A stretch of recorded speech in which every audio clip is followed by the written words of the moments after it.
Eyre chapter 12, part 3. Something of daylight still lingered, and the moon was waxing bright. I could see him plainly. His figure was enveloped in a riding cloak, fur-collared and still clasped. Its details were not apparent, but I traced the general points of middle height and considerable breadth of chest. He had a dark face with stern features and a heavy brow. His eyes and gathered eyebrows looked ireful and thwarted just now. He was past youth, but had not reached middle age. Perhaps he might be 35? I felt no fear of him, but little shyness. Had he been handsome, heroic-looking, a young man, I should not have dared to stand thus questioning him against his will and offering my services unasked. I had hardly ever seen a handsome youth, never in my life spoken to one. I had a theoretical reverence and homage for beauty, elegance, gallantry, fascination, but had I met those qualities incarnate in masculine shape, I should have known instinctively that they neither had nor could have sympathy with anything in me, and should have shunned them as once would fire, lightning, or anything else that is bright but antipathetic. If even this stranger had smiled and been good-humored to me when I addressed him, if I had put off my offer of assistance gaily and with thanks, I should have gone on my way and not felt any vocation to renew inquiries. But the frown, the roughness of the traveler set me at my ease. I retained my station when he waved me to go on and announced, "And I can think of leaving you, sir, at so late an hour in this solitary lane, till I see that you are fit to mount your horse." He looked at me when I said this. He had hardly turned his eyes in my direction before. "I should think you ought to be at home yourself," said he, "if you have a home in this neighborhood. Where do you come from?" "From just below, and I am not at all afraid of being out late when it is moonlight. I will run over to Hay for you with pleasure if you wish. Indeed, I am going there to post a letter." "You live just below? Do you mean at the house with the battlements?" pointing to Thornfield Hall, on which the moon cast a hoary gleam, bringing it out distinct and pale from the woods that, by contrast with the western sky, now seemed one mass of shadow. "Yes, sir." "Whose house is it?" "Mr. Rochester's." "Do you know Mr. Rochester?" "No, I have not ever seen him." "He is not resident, then?" "No."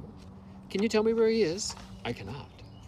"You are not a servant at the hall, of course. You are—" He stopped, ran his eye over my dress, which, as usual, was quite simple. A black merino cloak, a black beaver bonnet, neither of them half fine enough for a lady's maid. He seemed puzzled to decide what I was. I helped him. "I am the governess." "Ah, the governess," he replied. Deuce take me if I had not forgotten. The governess. And again my raiment underwent scrutiny. In 2 minutes he rose from the stile. His face expressed pain when he tried to move.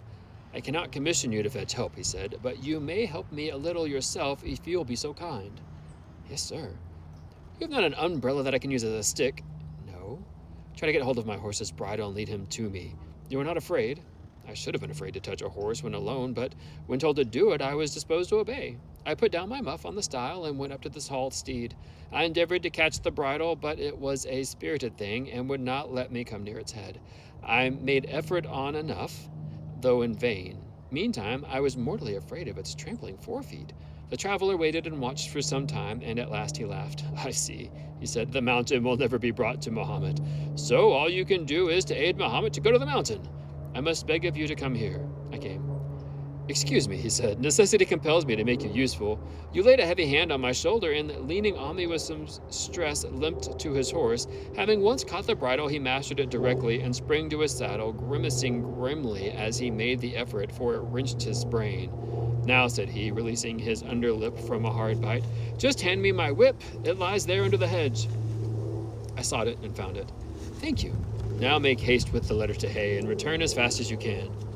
A touch of a spurred heel made his horse start and rear, and then bound away. The dog rushed in all traces, and all three vanished. "Like heath that in the wilderness the wild wind whirls away." I took my muff and walked on. The incident had occurred and was gone for me. It was an incident of no moment, no romance, no interest. In a sense, yet, it marked with change one single hour of a monotonous life. My help had been needed and claimed. I had given it. I was pleased to have done something. Trivial, transitory though the deed was, it was yet an active thing, and I was weary of an existence all passive. The new face, too, was like a new picture introduced to the gallery of memory, and it was dissimilar to all the others hanging there. Firstly, because it was masculine, and secondly, because it was dark, strong, and stern.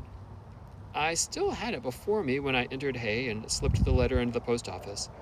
I saw it as I walked fast down the hill the way home.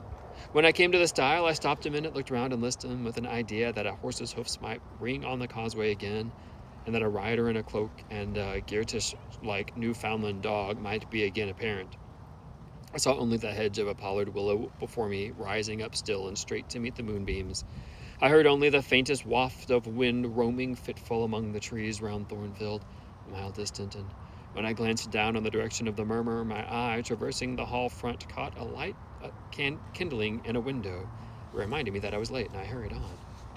I did not like re-entering Thornfield. To pass its threshold was to return to stagnation, to cross the silent hall, to ascend the darksome staircase, to seek my own lonely little room, and then to meet tranquil Mrs. Fairfax and spend the long winter evening with her, and her only was to quell wholly the faint excitement wakened by my walk, to slip again over my faculties the viewless fetters of a uniform and too still existence, of an existence whose very privileges of security and ease I was becoming incapable of appreciating.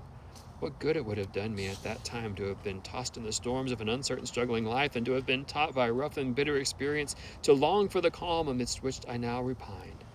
Yes, just as much good as it would do a man tired of sitting still in a too easy chair to take long walks, and just as natural was the wish to stir under my circumstances as it would be under his. I lingered at the gates. I lingered on the lawn. I paced backwards and forwards on the pavement. The shutters of the glass door were closed. I could not see the interior, and both my eyes and spirit seemed drawn from the gloomy house, from the gray hollow filled with rayless cells, as it appeared to me, to that sky expanded before me, a blue sea absolved from taint of cloud, the moon ascending it in solemn march, her orb seeming to look up as if she left the hilltops, from behind which she had come, far and farther below her, and aspired to the zenith midnight dark in its fathomless depths and measureless distance. And for those trembling stars that followed her course, they made my heart tremble. My veins glow when I viewed them. Little things recall us to earth. The clock struck in the hall, that sufficed. I turned from moon and stars, opened a side door, and went in. The hall was not dark, yet nor was it lit, only by the high-hung bronze lamp. A warm glow suffused both it and the lower steps of the oak staircase. This ruddy shine issued from the great dining room, whose two-leaved door stood open and showed a genial fire in the grate, glancing on marble hearth and brass fire irons, and revealing purple draperies and polished furniture in the most pleasant radiance. It revealed, too, a group near the mantelpiece. I had scarcely caught it, and scarcely become aware of cheerful mingling of voices, amongst which I seemed to distinguish the tones of Adele when the door was closed. I hastened to Mrs. Fairfax's room. There was a fire there, too, but no candle and no Mrs. Fairfax. Instead, all alone, sitting upright on the rug and gazing with gravity at the blaze, I beheld a great black and white long-haired dog, just like the Geertish on the lane. It was so like it that I went forward and said, "Pilot?" And the thing got up and came to me and snuffled me. I caressed him, and he wagged his great tail. But he looked an eerie creature to be alone with, and I could not tell whence he had come.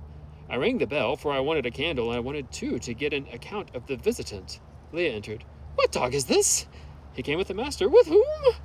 "With master, Mr. Rochester. He has just arrived." "Indeed! And is Mrs. Fairfax with him?" "Yes, and Miss Adele. They are in the dining room, and John has gone for a surgeon, for master has had an accident. His horse fell, and his ankle is sprained." "Did the horse fall in Hay Lane?" "Yes, coming downhill, it slipped on some ice." "Oh, bring me a candle, will you, Leah?" Leah brought it. She entered, followed by Mrs. Fairfax, who repeated the news, adding that Mr. Carter, the surgeon, was come, and was now with Mr. Rochester. Then she hurried out to give orders about tea, and I went upstairs to take off my things.